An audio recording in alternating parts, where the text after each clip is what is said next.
Hello, I'm Greg Jarrett. An Islamic attack in the heart of Paris.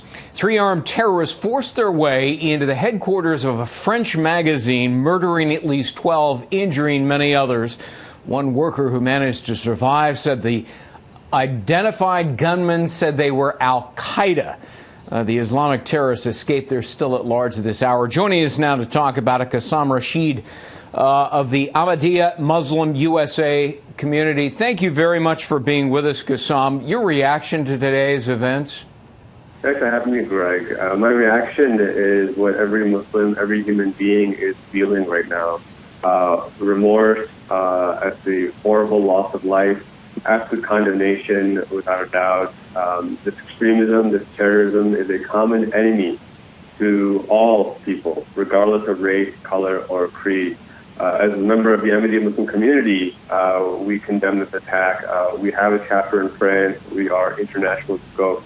So we are united internationally in mourning and praying for the victims while categorically condemning horrible attacks. Do you think more Muslims in the Muslim American community need to speak up and, like you, condemn this kind of attack? I think Muslims are doing a very good job of speaking up, and I think there's an important conversation to be had about recognizing that this is not an Islamic act of terror. This is just an act of terror done by people claiming to ascribe to Islam. When we study Islam, we see clearly that the Quran condemns this kind of violence categorically. That Prophet Muhammad said that a Muslim is one from whom all others are safe. So what these individuals have done, this inhumane, barbaric act, represents only themselves and their own vain desires. And I, for one, commend Muslims around the world. I commend non-Muslims around the world for recognizing that this is an act of terror that we as humanity must stay united to combat. If, as you say, the Quran condemns this kind of violence, why is it that these Islamic extremists, these terrorists, use the Quran as justification for committing these kinds of violent acts? Well, it's the same reason why any extremist group uses scripture. There's no shortage of extremists in every faith.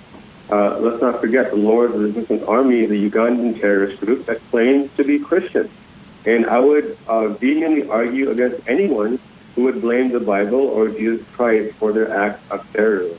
This is not about religion. This is about political power. This is about uneducated, ignorant youth who are being manipulated by clerics and extremists. And this is why it's all the more important for us as the moderates, regardless of faith, to stay united and combat this. Now, I'm part of an international movement called Stop the Crisis, where we go to different universities around America, Canada, United Kingdom, and have these conversations in a very candid and open environment where people can ask these tough questions, these important questions, much like the ones you're asking right now. Because until we can have this dialogue, we're going to continue to misunderstand and fear one another, and that is exactly what extremism needs to grow. Qasim, when you engage in this kind of dialogue with Muslims, as you've described, what kind of reaction do you get?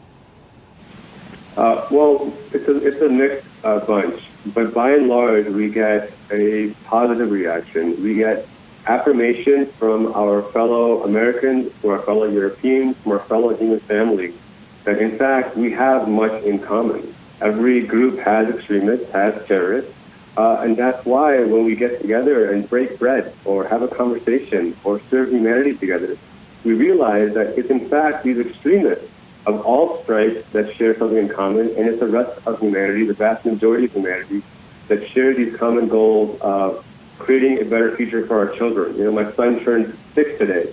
You better believe that I want a society for him where he can grow up and be safe from extremism, but also be safe from being discriminated against because of his faith. Qasim Rashid of the Ahmadiyya Muslim Community USA, thanks for being with us. Thanks for having me, Greg. And for more on this top story, check out our stories on foxnews.com. I'm Greg Jarrett. Thanks for watching.